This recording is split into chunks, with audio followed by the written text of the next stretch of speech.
Happy New Year. Welcome to Refuge, where we are a safe place to explore your faith in Jesus and restore your faith in his church and in his people. Thank you for being here. Thank you for taking time out of your weekend to come worship with us, to come be in the presence of God, and to just come be community and family together. It's 2026. Who's still writing 2025 on stuff? I think you stopped doing that when you stopped having to name and date stuff, but you're right. So I type and retype my sermons, and I had 2025 through the whole thing. I'm not gonna lie. So you guys are one step ahead of me. We're coming into this year. Some of us are exhausted from having to push through difficult seasons.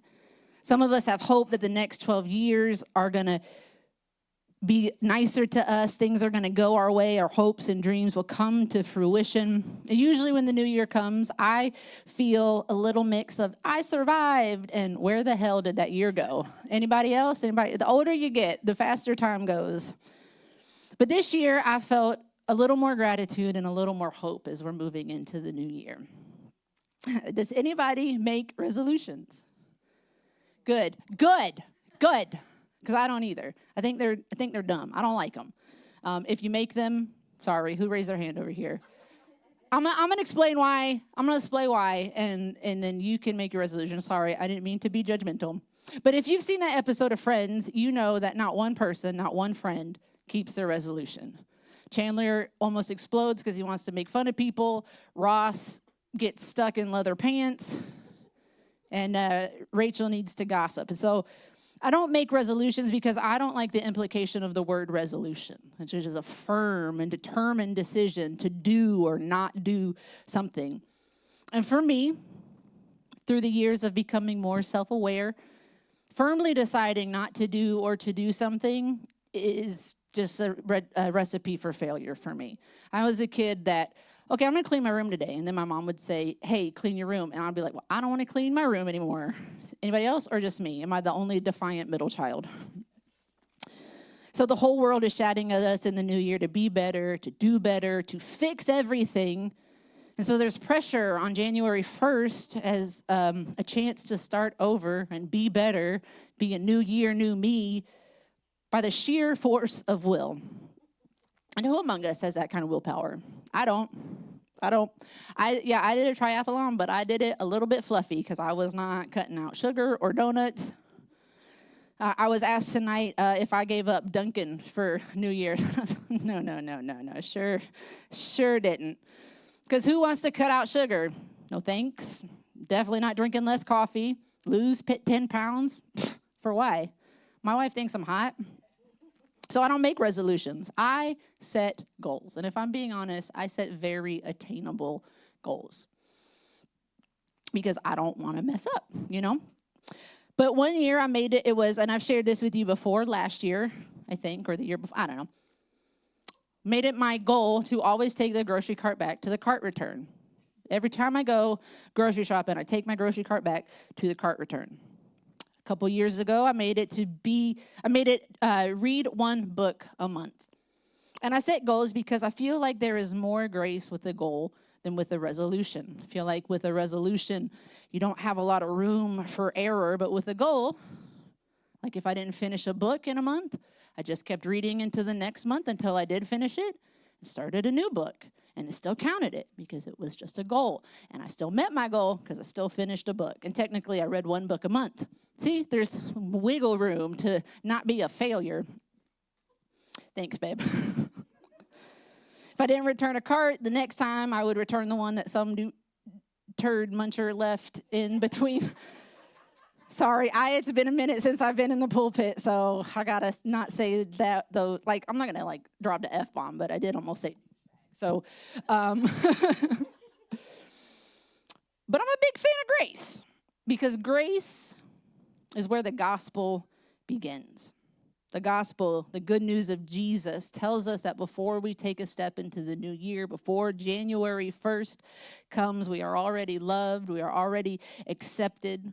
We don't have to do anything to prove who we are. We don't have to accomplish anything to belong. We just do. Period. End of story. So we're starting a series tonight that I'm calling One More. And I've been coming back to this theme and this phrase since Abigail brought it up to me. And we lit candles on Christmas Eve as a reminder that at one point we were the one more. We were the one more that needed safety and refuge and shelter. And we also did it as a commitment to keep searching out the one more, to leave the lights on, to keep our candle lit until one more person who needs a safe place makes it home. So our goal, Refuge's goal for this year is one more week, one more month, one more year, and one more misfit. So with our goal set, unless nobody wants to do a goal, it's between you and the Lord, I suppose. So with our goal set, let's look at Luke 15. These are two parables Jesus tells to show us who God is and who God is looking for. Verse 1 starts with tax collectors and other notorious sinners often came to listen to Jesus teach. This made the Pharisees and teachers of religious law complain that he was associating with such sinful people, even eating with them. So Jesus told them this story. If a man has 100 sheep and one of them get lost, what will he do? Won't he leave the 99 others in the wilderness and go search for the one that is lost until he finds it?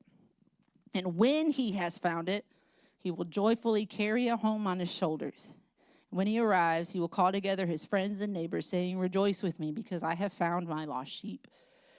And in the same way, there is more joy in heaven over one lost sinner who repents and returns to God than over 99 others who are righteous and haven't strayed away. Or suppose a woman has 10 silver coins and loses one. Won't she light a lamp and sweep the entire house and search carefully until she finds it? And when she finds it, she will call all her friends and neighbors and say, "Rejoice with me, I have found my lost coin." And in the same way, there is joy in the presence of God's angels when even one sinner repents. Luke tells us that tax collectors and notorious sinners were getting close to Jesus, coming to hear him teach because his teachings were filled with love and acceptance. Jesus aligned himself with people on the margins, and these were people who were often used and abused by religious leaders. Used them, but then also labeled them as unclean and unwelcome and unworthy.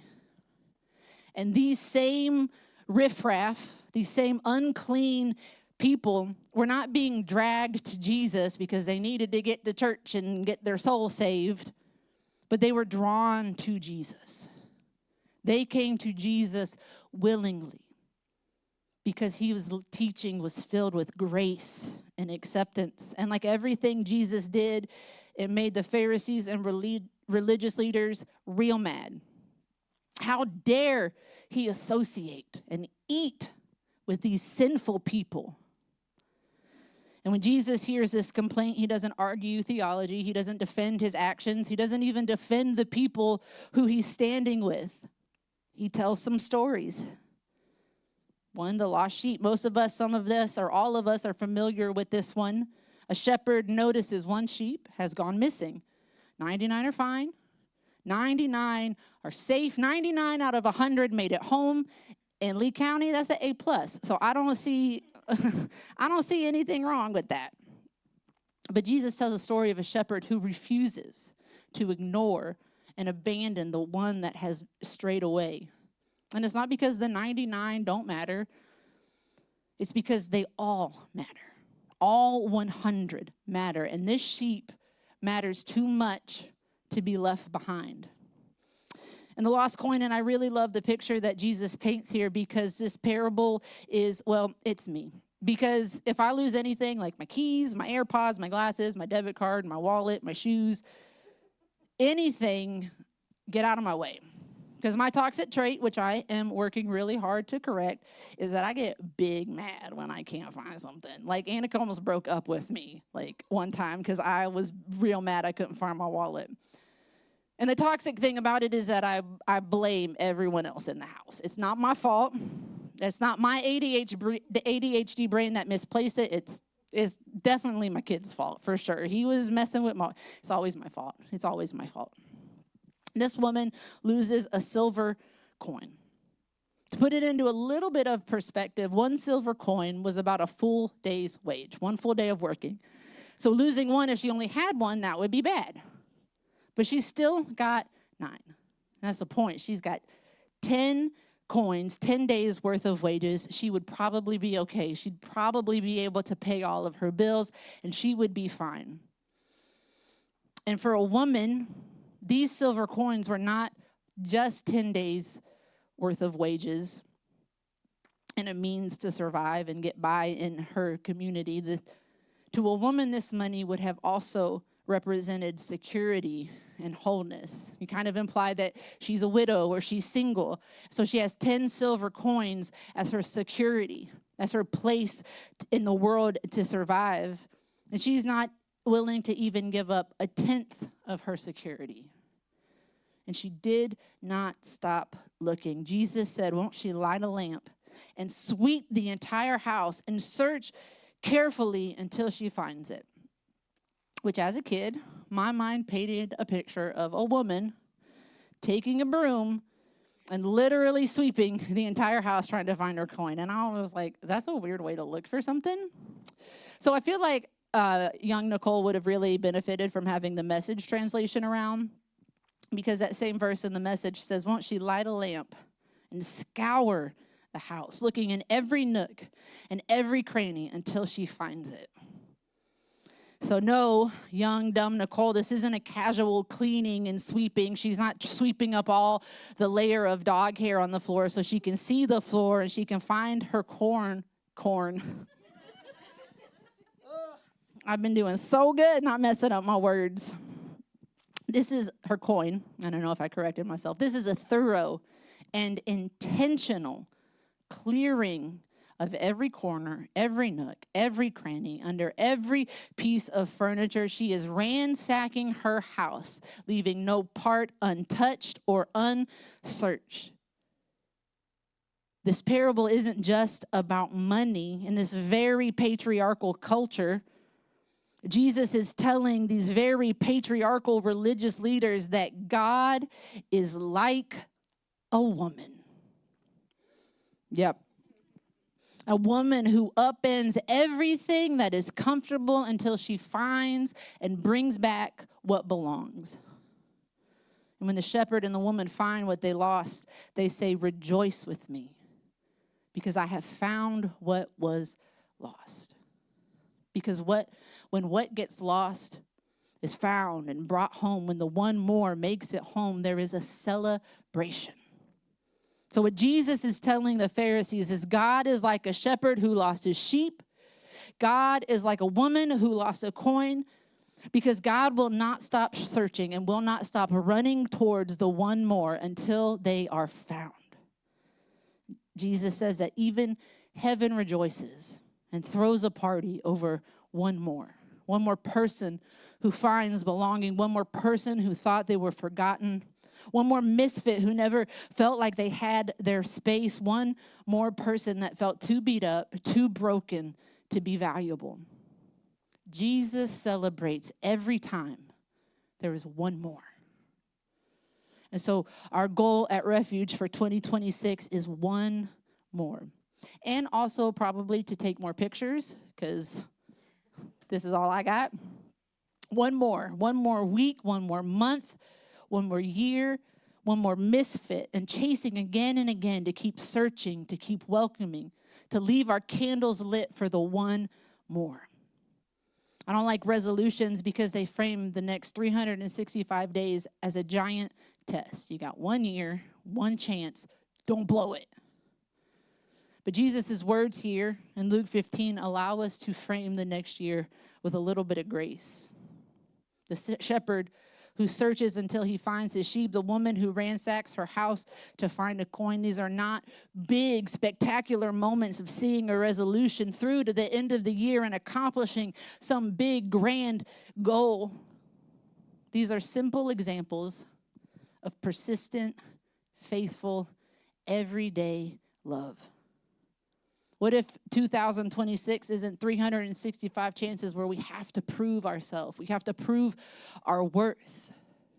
What if we reframe this next year as 365 days to choose again and again, to choose one more day to show up instead of hide, to choose one more week to connect and be with our people, to choose one more month of working through the healing of hurt and trauma, one more year of becoming who God has always been shaping us to be.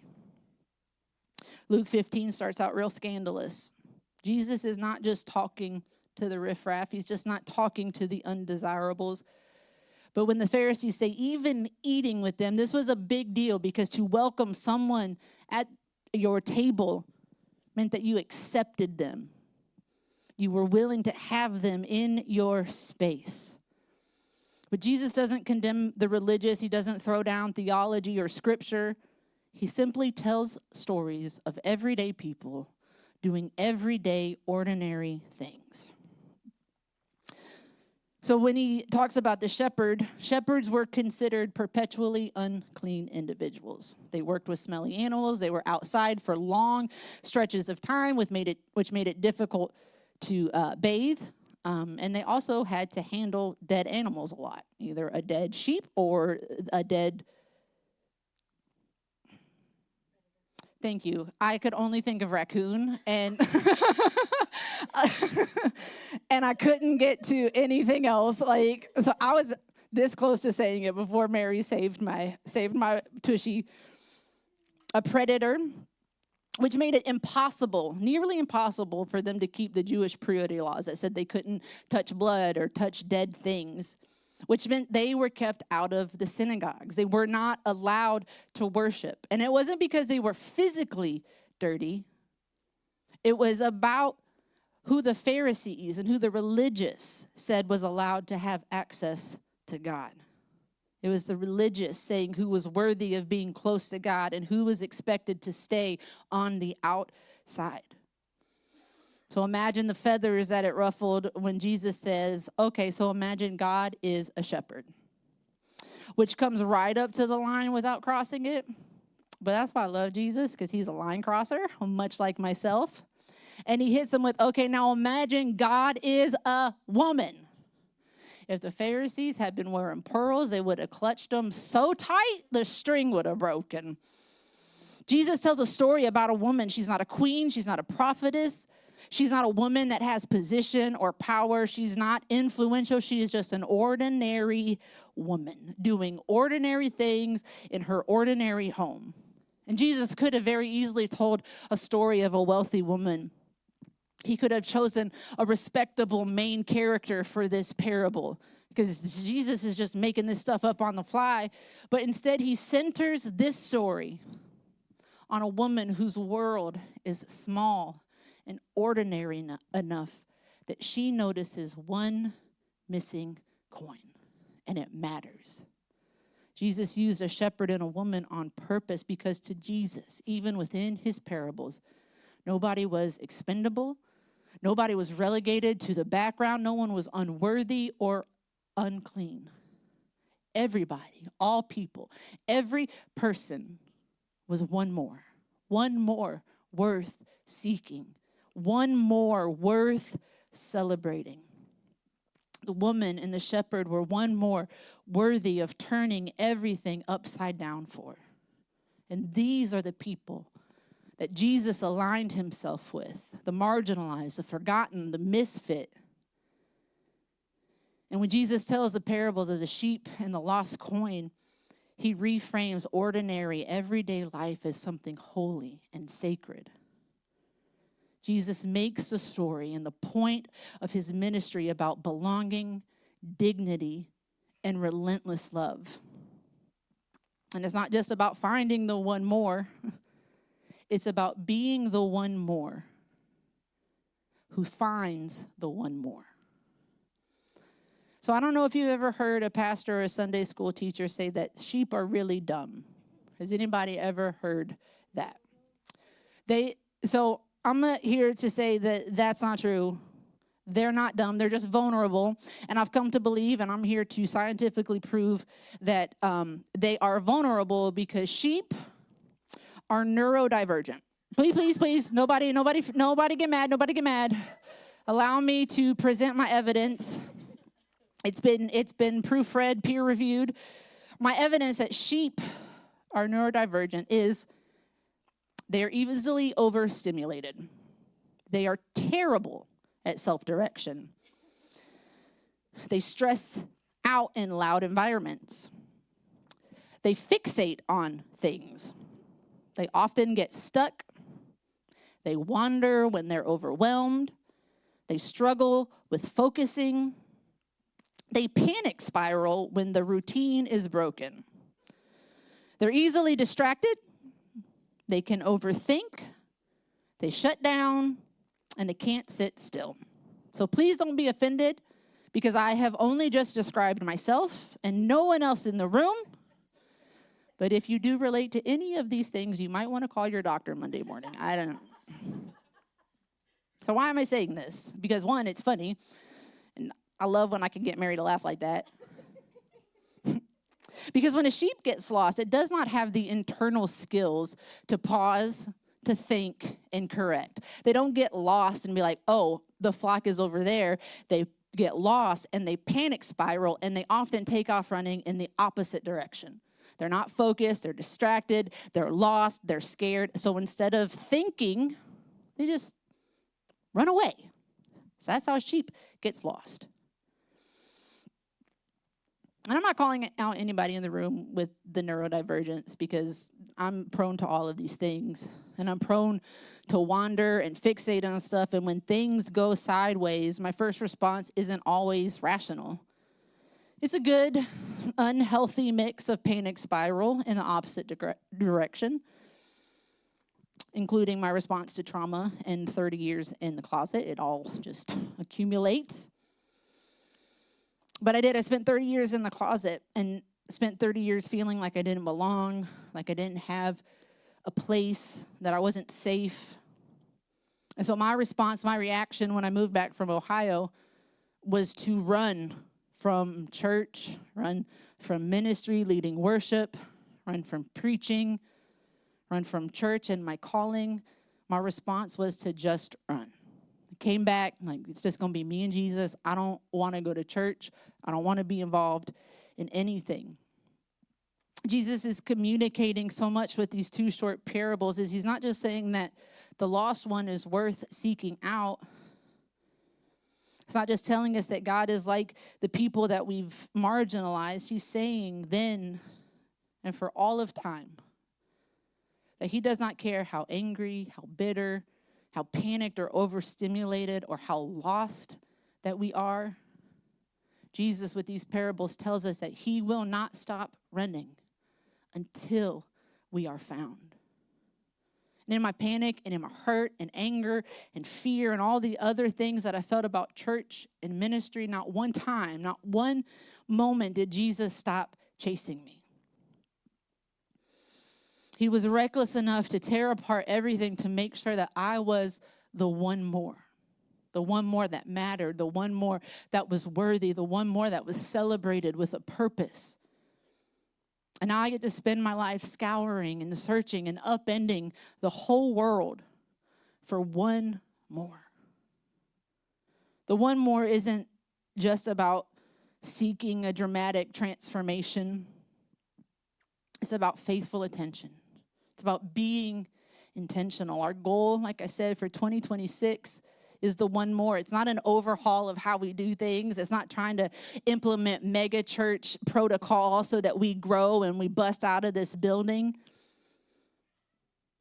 Instead, it's learning how to practice and extend the same persistent love and care that the shepherd and the woman did when they lost something valuable. So instead of resolutions, if you have resolutions, you can keep them. I'm sorry if I made you feel bad for making resolutions. I love you. Keep it. But let me offer you 3 of these in tandem with your resolution. Sorry, I'm making it worse. One more honest check-in. Take an intentional moment once a week, every day, to check in with yourself, with God, or someone that you trust. Maybe a therapist, just throwing that out there. Ask yourself, how am I doing? How is my heart?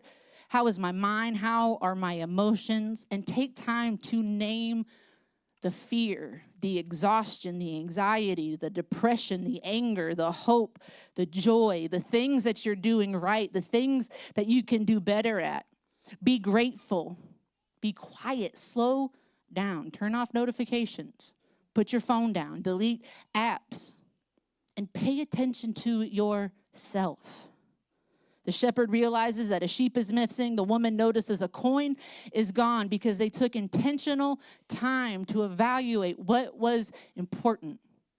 I feel like 99 sheep look a hell of a lot like 100 sheep. And I wouldn't know the difference. And I would be like, we're good, let's go home. But the shepherd was intentional about counting each sheep. He probably named them all and was like, Carl's missing again. And went out and got Carl. They were intentional. The woman turned over her whole self because she knew something important was missing. And nothing can be found, nothing can be healed, and nothing can be restored until it is noticed. Awareness of what's missing has to come before intentional actions. Checking in with yourself isn't about a reflection of goals you've missed or accomplished or resolutions that you're sticking to. It's about creating space, creating time long enough to let God and their grace find you. Number 2, one more act of love. So my goal for 2025, last year. No, it was last year, Mary. I know what I'm saying. Was to tell the people that I love them out loud. Not just my wife, not just my son, but people in this room, to say, I love you out loud to people in this room. And not going to lie, it was awkward at first. Telling someone outside of your family that you love them is awkward. Am I the only one in that, or anybody else? Okay, Mary, you're just a great person. So, She is. She's the best. She's the best person. I'm sorry. I love you, Mary. Okay, for whatever reason, it's awkward for me, okay? But I did it. I told people that I loved them. I screamed it at Mary while she was getting in her car trying to go home. I tell it to Carly as I'm walking out of acupuncture. I said it to Ashley and Moni as I was walking. So I was walking out of their hospital room. Because for me, it was about making sure that people know they are loved.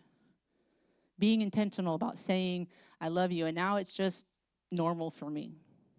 It's not that I do it so much that it doesn't matter, but it is normal for me to tell the people I love that I love them. And this really hit home for me when I was talking to Carly about our Christmas Eve service, and she said she's never hugged more people or told more people that she loves them, because what I started as a tiny little goal has become a part of our church culture, to tell one another we love each other, and not like, I love you, sister in Christ, but when we say it, we genuinely mean it. We genuinely have love for one another. And that's how I know we will genuinely love the one more that walks through this door.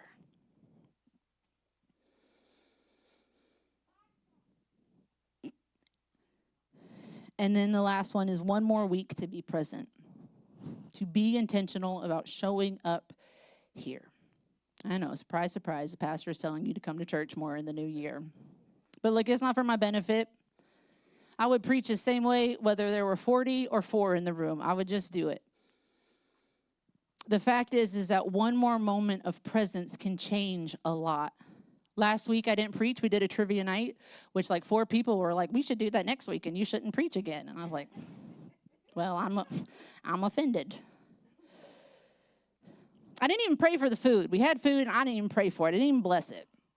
Did I? I don't think I did. For shame. We just hung out and we played trivia.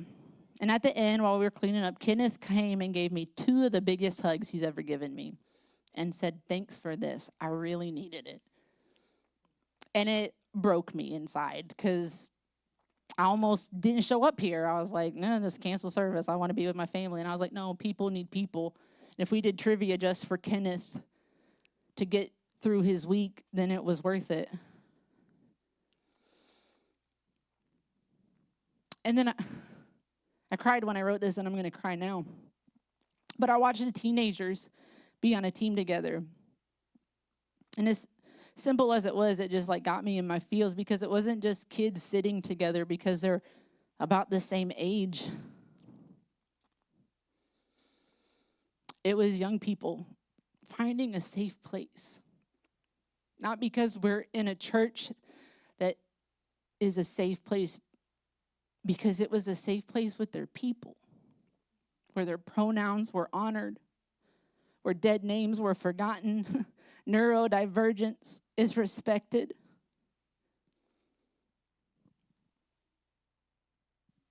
And they just accept and love each other exactly as they are.